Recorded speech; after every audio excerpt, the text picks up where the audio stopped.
ఈరోజు వరల్డ్ అంతా ఒక తెలుగు సినిమాని చాలా గర్వంగా చూస్తోంది. Telugu cinema is shining. ఏ తమిళ డైరెక్టర్కి వెళ్ళినా సార్ తెలుగులో ఒక సినిమా చేయాలి సార్, మంచి హీరో చెప్పండి అంటాడు. ఏ మలయాళం డైరెక్టర్కి వెళ్ళినా ఒక తెలుగులో ఒక సూపర్ ఎక్స్ట్రాడినరీ సబ్జెక్ట్, తెలుగులో ఒక సబ్జెక్ట్ చెప్పాలి. ఏ కన్నడ దగ్గరికి వెళ్ళినా ఒక తెలుగులో చెప్పాలంటున్నారు. హిందీ వాళ్ళ దగ్గరికి వెళ్ళి మన నేను బేబీ జాన్ చేసినప్పుడు కూడా తెలుగులో ఒక సూపర్ సబ్జెక్ట్ చేయాలి బ్రదర్ చెప్పండి అంటున్నారు. This is how Telugu cinema shining today. మనమే మన సినిమాని చంపేసుకుంటూ ఉంటే ఏంటి, ఏం బతుకుతున్నాం మనం యాక్చువల్గా అర్థం కావట్లేదు. అంటే బాధగా ఉంది. ఒక ఓపెన్గా ఒక సక్సెస్ గురించి చెప్పుకోలేకపోతున్నాం. అది ఎంత దురదృష్టం అవుతుంది. అది ఎంత వర్స్ట్ థింగ్.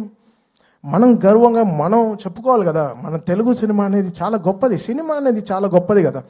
ఇండివిజువల్గా మీరు కొట్టుకు చావండి, మేము దాని గురించి ఏమనట్లేదు. బట్ సినిమాని చంపేయకండి, అది కరెక్ట్ కాదు. అది చాలా రాంగ్. అది ఏ సినిమాకి జరగకూడదు. అది ఐ ప్రే అది నేను వెళ్తాను, అది వాట్ ఎవర్ ఇట్ ఇస్. ఇప్పుడు నేను తప్పు చేశానా, నా సైడ్ ఒక తప్పు ఉంటే అది ఎవరితో పెట్టుకోను. ఆ రోజు రాత్రి 12కి నా పైన నేను తప్పు చేశానంటే ఆడ పైన కాళ్ళలో పడైనా వాడిని క్షమాపణ అడుగుతాను.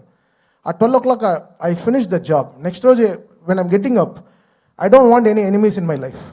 పొద్దున్న లేస్తామో లేదో తెలియదు, ఈరోజు పడుకుంటాం, పొద్దున్న లేస్తామో లేదో తెలియదు. నువ్వు ప్రామిస్ చేయి రేపు పొద్దున్న లేస్తామని. You don't know what anything can happen for anyone in the night. So ఎందుకు ఇంత నెగటివిటీ? ఒక మనిషి బతకడం, కోవిడ్లో చచ్చాం కదా, అందరం చచ్చిపోయాం కదా, ఇండస్ట్రీ చచ్చిపోయింది.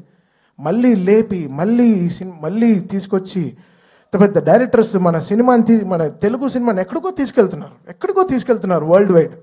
ఈరోజు మాకు అఖండ నుంచి అసలు what ever it is, Telugu cinema is flying high. జపాన్లో సినిమా రిలీజ్ అవుతోంది, అమెరికాలో 10 million 15 million కొడుతోంది, ఆస్ట్రేలియాలో సినిమా రిలీజ్ అవుతోంది. అసలు వరల్డ్ కార్నర్స్, నార్వేలో ఫస్ట్ షోలు పడుతున్నాయి, ఎక్కడెక్కడో ఏవో జరుగుతున్నాయి. ఆఫ్రికాలో రిలీజ్ అవుతోంది, ఇంకా సౌత్ అమెరికా కూడా అయిపోతున్నాయి అనుకుంటా. ఇంకా we will go there. Telugu వాళ్ళు ఎంతో గొప్ప వాళ్ళు, అంత చాలా అందరూ వరల్డ్ వైడ్ వెళ్ళిపోయి మనకి ఎంతో వాళ్ళు గర్వంగా మన సినిమాని ఎక్కడో తీసుకెళ్తున్నారు.